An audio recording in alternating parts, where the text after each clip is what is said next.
এই যে দুই তিন জনে মিল্লা গল্প গুজব করতে করতে মসজিদে ঢুকেন না, আল্লাহর ফেরেশতারা একটা আরেকটারে ডাক দিয়া কয় দেহ হারামি করে কি। অজু করতে গেলে দেখি তিন চারজন বসে বসে অজুর কল ছেড়ে দিয়ে এরপরে তাদের পটল বেচা, আলু বেচা, বিজনেস, ব্যবসা, বাজার, দান লোয়া ইত্যাদি ইত্যাদি। পানি তো করতেই আছে, পানি কি করতেছে, পানি শেষ। কেউ একজন ডাক দিছে, ইমাম সাহেব বলছেন পানি নাই, থাকবো কই থেকে? ছাইরা দিয়া গপ কয়, জোরে কোন ঠিক কিনা? ছাইরা দিয়া কি কয়? গপ। আমি দেখেছি নিজের চোখে, ওই পাশে একজন, এই পাশে একজন অজু করতেছে, গফও কইতাছে। নাউজুবিল্লাহ বলেন না।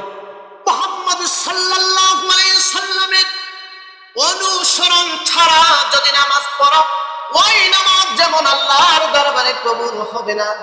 এমন কোন আমল নাই, এমন কোন কাজ নাই, এমন কোন বিধান নাই, এমন কোন ইবাদত নাই যে ইবাদতের মধ্যে আমার রাসূলুল্লাহর অনুসরণ নাই।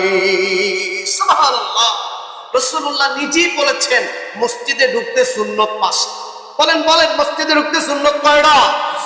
এই যে দুই তিন জনে মিল্লা গল্প গুজব করতে করতে মসজিদে ঢুকেন না, আল্লাহর ফেরেশতারা একটা আরেকটারে ডাক দিয়া কয় দেহ হারামি করে কি। অজু করতে গেলে দেখি তিন চারজন বসে বসে অজুর কল ছেড়ে দিয়ে এরপরে তাদের পটল বেচা, আলু বেচা, বিজনেস, ব্যবসা, বাজার, দান লোয়া ইত্যাদি ইত্যাদি। পানি তো করতেই আছে, পানি কি করতেছে, পানি শেষ।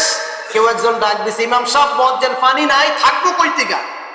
ছাইরা দিয়া গপ কয়, জোরে কোন ঠিক কিনা? ছাইরা দিয়া কি কয়? গপ। আমি দেখেছি নিজের চোখে, ওই পাশে একজন, এই পাশে একজন অজু করতেছে, গফও কইতাছে। নাউজুবিল্লাহ বলেন না। অজু করতেছে, আলাফও করতেছে, অজু করতেছে, আবার মুখ দিয়া ফায়সা কথাও বলতেছে, অজু করতেছে, দুনিয়াবি গপ্প গুজব আলাপ আলোচনা করতেছে, অজু চলতেছে, আবার কি আলাপ আলোচনাও। আমি এক জায়গায় ওয়াজে গেছিলাম অনেক বছর আগে।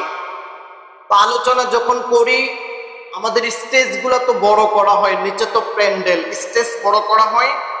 তো কেউ একজন 5 টাকা না 10 টাকার বুট ক্রয় করে আমার এই সোফার পিছনে বসে বসে খাচ্ছে। তো যেইটা নরম ভুট, ওইটা কামড় দিল তো আর তেমন একটা শব্দ হয় না, কিন্তু যেটা ফুটে নাই, এটা কামড় দিলে শব্দটা কিরকম হবে? বিকট একটা আওয়াজ হবে না? আপনারা কি এরকম আওয়াজ কি পান নাই?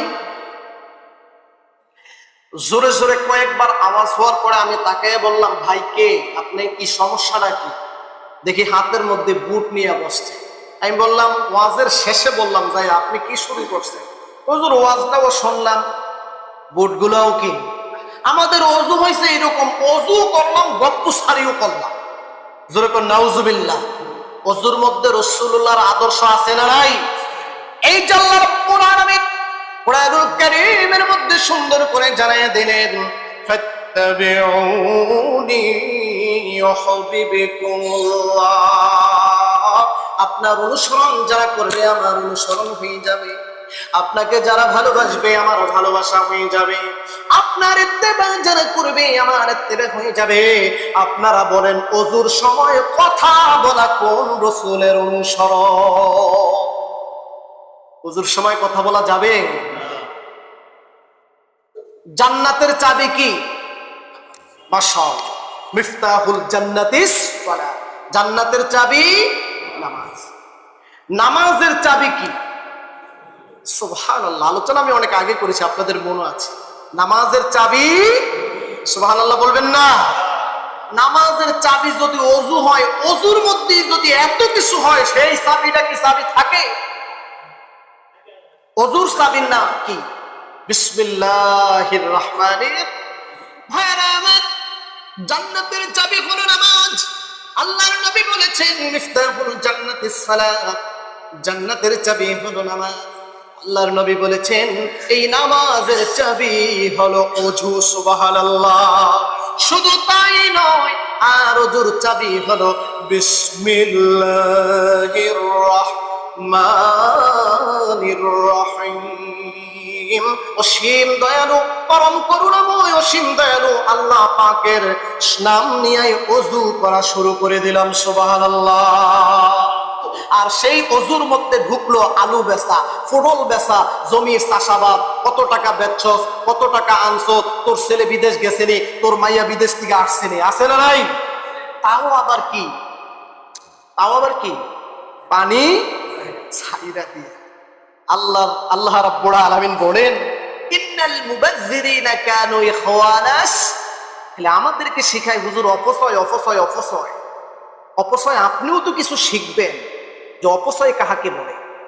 বিনা প্রয়োজনে অতিরিক্ত পানি খরচ করাই অপচয়। বিনা প্রয়োজনে অতিরিক্ত, প্রয়োজনেরটা তো হালাল, আর প্রয়োজনে খরচ করা ইবাদত। সুবহানাল্লাহ বলেন। এখন বাথরুমে গেছেন, পায়খানা করছেন, পানি খরচ করা দরকার আছে না নাই? নাকি আবার বলবেন অপচয়কারী শয়তানের ভাই, পানি থাও পানির ভাই, আমি থাই আমার ভাই।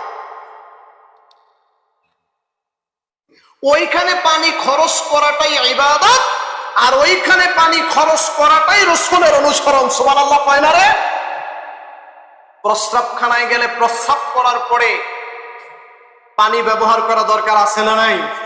আচ্ছা, আপনারা বলেছেন আসছে, মাশাআল্লাহ, কিন্তু আমিও অনেক সময় দেখি, কারণ প্রস্রাবখানা তো মসজিদ সংলগ্ন, আমি অনেক সময় দেখি অচেনা বা চেনা অনেক ভাইয়েরা আছে, প্রস্রাবখানায় গিয়ে পানিও নাই, টিস্যুও নাই, তাও আবার দাঁড়িয়েই শুরু করে দিয়েছে। নাউজুবিল্লাহ বলেন না।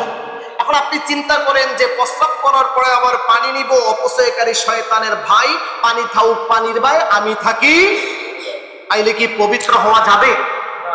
ভাইরা আমার, প্রস্রাব করার পরে পানি নেওয়া যেমন ইবাদত, রাসূলের অনুসরণ। পায়খানা করার পরে পানি নেওয়া যেমন ইবাদত, রাসূলের অনুসরণ, তেমনি প্রতিটা খাতে, প্রতিটা কর্মে, খাবার দাবারে, মসজিদে ঢোকা, মসজিদ থেকে বের হওয়া, ওযু করা, ওযুর শেষে, ওযুর শুরুতে, সিজদার মধ্যে দোয়ায়ে তাসবিহ তাহলিলে প্রত্যেক জায়গায় রাসূলের অনুসরণ আছে না নাই? মসজিদেও রাসূলের অনুসরণ আছে না নাই? কথা কয় না, আছে না নাই? তো মাঝে মাঝে যে দেখি আপনারা 4-5 জন বয়ে বয়ে গপ কোন, ওইটা কোনটা আমার কোন লাগবে আজকে। ওয়াক্তিয়া নামাজে যখন আমি আসি, আইসা দেখি যে কোনার মধ্যে 2 জন 3 জন 4 জন, একজন আরেকজনের সাথে, তাও ভালো কথা না, বুঝা যায় যে কি ভরে দুনিয়াবি আলাপ আলোচনা। আপনারা সাক্ষী দেন আল্লাহর ঘরে মসজিদে, ওইটা কি রাসূলুল্লাহর অনুসরণ না শয়তানের অনুসরণ? চিল্লায়া বলেন, রাসূলুল্লাহর অনুসরণ নাকি শয়তানের অনুসরণ? শয়তানের অনুসরণ করলে কি জাহান্নামী নাকি জান্নাতি? শুধু মসজিদের খাতে নয়, প্রত্যেক জায়গায় রাসূলুল্লাহর অনুসরণ আছে না নাই?